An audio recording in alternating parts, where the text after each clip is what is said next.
Alright, back in the shed, talking about my sweet potatoes. Bit of an update. So, I got these 6 weeks ago. I ordered them from Sutton's probably about March, April time. I don't really know, I can't remember. So I ordered them. Basically, I had wanted to obviously grow from slips, but I couldn't really get sweet potatoes at the time I went in the shops. There wasn't any. So I decided to get some from Sutton's. So I got them delivered exactly 6 weeks yesterday, and it's 6 weeks today that I actually repotted them on into pint-sized cups. So, like I says, I got sweet potato murasaki, sweet potato curry, that one at the front there, and then this one here is the classic one, the one that you always get in the shops, the nice red skin and this orange inside. It's a bergamot or bergenbod or something like that. You'll have to tell us when I'm saying it wrong. Anyway, so I got them. Like, you know, it is obviously a bit of a cheat instead of grow the slips yourself, but one, I didn't have time, and two, I couldn't find any, so this is probably an easy solution. Like I said, I got 3 types. I'd got them on the Saturday, came down here on the Sunday, May the 16th, and as I said, I put them on into these pint-sized cups from the little, as you can see, the little squares. That's how big, you know, that's how big the little squares were, the roots that were going into here.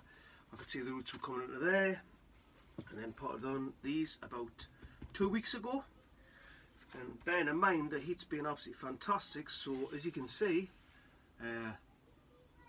the sweet potatoes love them, because I do know they like heat. So I've sieved some soil, as you can see, nice rich compost, a bit damp because it's been raining for basically this whole week.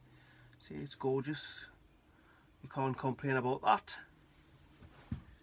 That'll be going in there. When I had originally done me normal potatoes, I had put them in 30 pots, as you can see. I bought more, 10 more of these.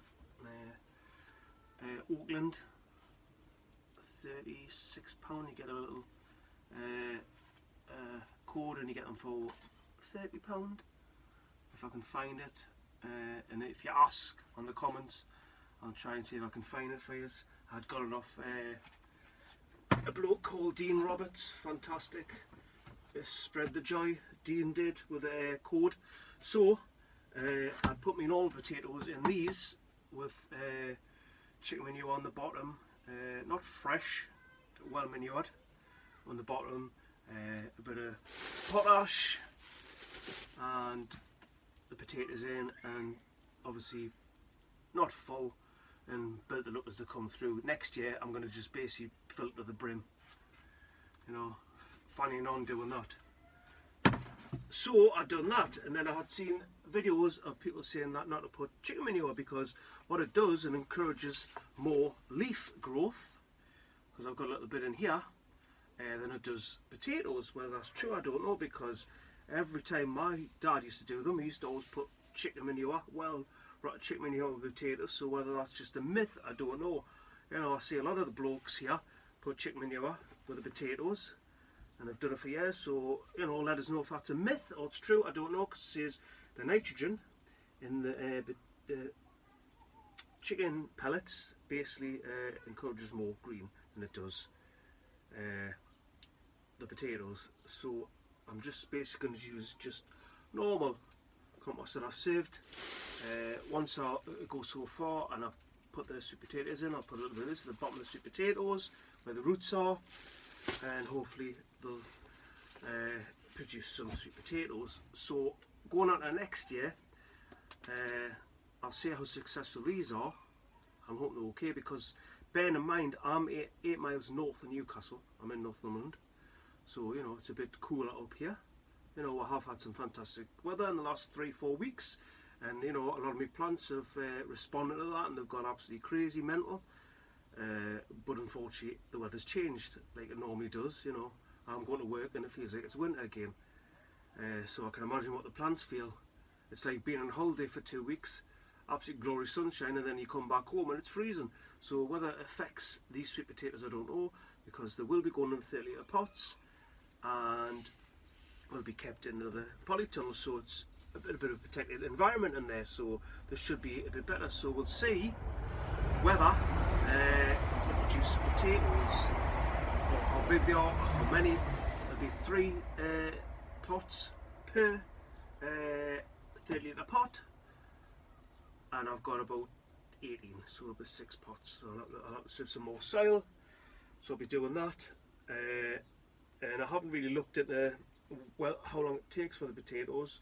You know, do you wait till the foliage dries back? I haven't really looked into it. So this is, this is all new to me. This is all an experiment for me. So it isn't something that I've done before. There's probably people that's grown them further up north than me in Scotland, maybe in Northumberland, Newcastle. Some of these people have grown them and they've had success. I might do it a certain way. So any tips out there? So like I say, going to next year, I probably will be trying different techniques. I have seen people do different techniques, obviously buy them in.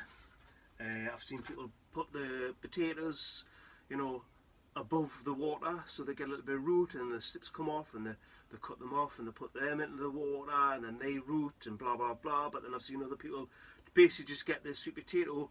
Bear in mind that I always say get organic potatoes, don't get like the ones that you normally see in the supermarket, because they've got I'm sure they said a fungicide or something to stop any little slips starting to grow, so it stops it. So you want to get organic ones that's had none of that, so they just potato took out the ground and that's it, and try that. So I've seen them put them in the surface of the potato, and obviously it roots and then it gets loads of slips off it and they take them off there.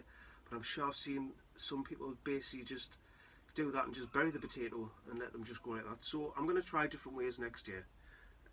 So I'm hoping I'll have success with these. I might not, I might do. You just don't know when you grow things anyway, don't you?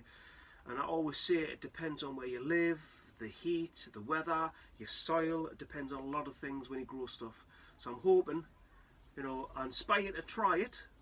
I hope, you give it, it's a bit late to try it now really, but I'm hoping, it inspires you to do it next year. And you'll be thinking, well, yeah, I live around that area, or I live further down south, so if he can, I can. So give it a go. So anyway, it's bye from me. I'm in the shed. Ta-ra!